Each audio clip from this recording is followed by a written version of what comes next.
दायस पर मौजूद मजलिस के तमाम जिम्मेदारान, यहाँ के MLAs, हैदराबाद में मजलिस को चाहने वाले बुज़ुर्ग, नौजवानों, नन्हे मुन्ने बच्चों, मेरे इलेक्शन के वक्त जब ये फ़ैसला लिया गया था कि मैं औरंगाबाद से मजलिस इत्तेहाद उल मुस्लिमीन के टिकट पर खड़े रहूँगा, तो मेरा एक लड़का जिसकी उम्र है 12 साल, वो वीडियो पर YouTube पर अकबर साहब की एक तकरीर सुन रहा था, देख रहा था। उसने एक तकरीर देखा, फिर उसके बाद दूसरी देखा, तीसरी देखा, और फिर रात में मुझसे सवाल किया कि बाबा, मुझे ये बोला गया है कि अकबर साहब के वालिद साहब जो थे वो भी बहुत अच्छी तकरीर देते थे, क्या आप उनसे मिले हैं, क्या आप उनसे कभी बात किए हैं? तो मैंने उससे कहा कि नहीं, मैं उनसे मिला नहीं हूँ, लेकिन उनके बारे में बहुत अच्छी तरह से जानता हूँ। तो तब उसने मुझे ये कहा कि बाबा, अगर उनके लड़के ऐसे हैं तो उनके बाबा कैसे थे होंगे? तो ये बिल्कुल सही बात है कि आज अल्हम्दुलिल्लाह इस मुल्क को सही मायनों में अगर कोई 2 शेर नसीब हुए हैं तो वो बैरिस्टर असदुद्दीन अवैसी है और अकबर अवैसी साहब है। ये हमारी खुशनसीबी है कि हम उस दौर में हैं। ये हमारी खुशनसीबी है कि आज हम मजलिस इत्तेहाद उल मुस्लिमीन के साथ जुड़े हैं, एक ऐसी पार्टी जो इंसाफ के लिए खड़ी रहती है, जो सच्चाई के लिए खड़ी रहती है। हम ऐसे कायदों के साथ काम कर रहे हैं जो सिर्फ सच की बात करते हैं, जो सिर्फ इंसाफ की बात करते हैं, और जो शायद मेरे हिसाब से सिवाय अपने खुदा के किसी के बाप से नहीं डरते। दोस्तों, आज मुल्क को बहुत ज़रूरत है बैरिस्टर असदुद्दीन अवैसी साहब की, अकबर अवैसी साहब की, उनके तमाम MLAs की, उनके तमाम उन पार्टी के जिम्मेदारों की जो मजलिस इत्तेहाद उल मुस्लिमीन को जो शुरू हुई थी हैदराबाद से, लेकिन अब वो सफ़र आगे चलता जा रहा है। अब ये पार्टी, हम ये समझते हैं कि जितनी ताकतवर ये पार्टी तेलंगाना में और आंध्र प्रदेश में है, अल्हम्दुलिल्लाह उससे कहीं ज़्यादा ताकतवर वो हमारे महाराष्ट्र में भी हो गई है। ये सफ़र अब सिर्फ यहीं पर नहीं रुका है। इंशाअल्लाह कुछ ही महीनों के बाद हम उत्तर प्रदेश पर भी कब्जा करने के लिए जाएंगे इंशाअल्लाह।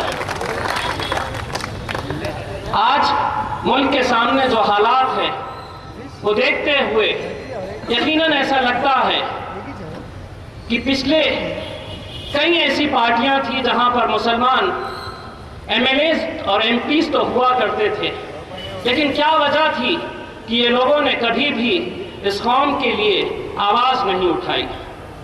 और जब आवाज़ उठने लगी और जब आवाज़ उठ रही है तो वो सिर्फ और सिर्फ बैरिस्टर असदुद्दीन अवैसी साहब की आवाज़ उठ रही है, चाहे फिर वो पार्लियामेंट में हो या अकबर अवैसी साहब की आवाज़ जो तेलंगाना के असेंबली में उठ रही है। और उन्हीं से सीखकर अल्हम्दुलिल्लाह इम्तियाज़ जलील और बारिश पठान भी पूरी ताकत के साथ महाराष्ट्र की असेंबली में भी आवाज़ उठा रहे हैं।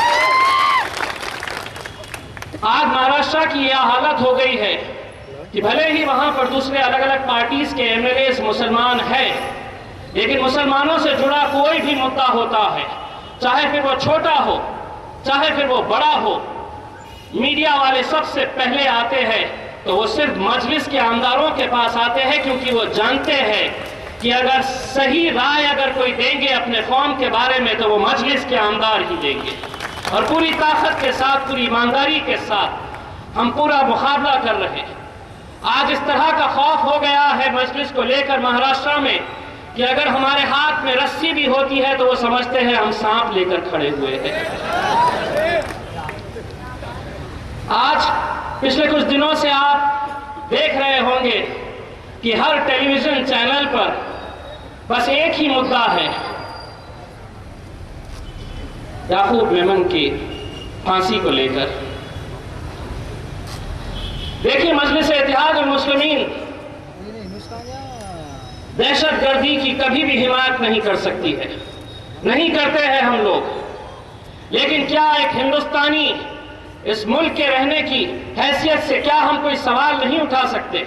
हम वो सवाल उठा रहे हैं, और वो कुछ ऐसे सच्चे सवाल हैं, ऐसे ईमानदार सवाल हैं जो शायद लोगों को चुभ रहे हैं, शायद उन राजनीतिक पार्टियों को तकलीफ दे रहे हैं, क्योंकि वो सच्चे सवाल हैं, वो बड़े ईमानदार सवाल है। हम यकीनन हिमायत नहीं कर रहे, लेकिन हमें पूरा हक है इन सवालों को उठाने का। और हम तो ये कहते हैं, बड़ी ईमानदारी के साथ ये कहते हैं कि इस गुनाह की सजा तुम्हें ये ना मिलती, इस गुनाह की सजा तुम्हें ये ना मिलती अगर तुम याकूब ना होते, वरना गुनहगारों को तो हमने प्राइम मिनिस्टर तक बनते देखा है।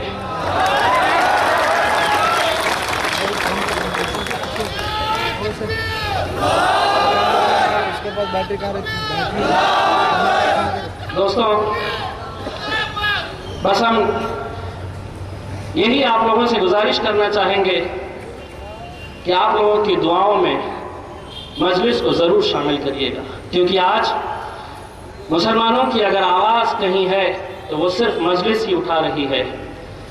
और यही दुआ करिएगा कि अल्लाह बैरिस्टर असदुद्दीन अवैसी साहब को, अकबर अवैसी साहब को और हिम्मत दे, ताकत दे, लंबी उम्र अता करे। बहुत बहुत शुक्रिया। वाखिर दावाना अल्हम्दुलिल्लाह।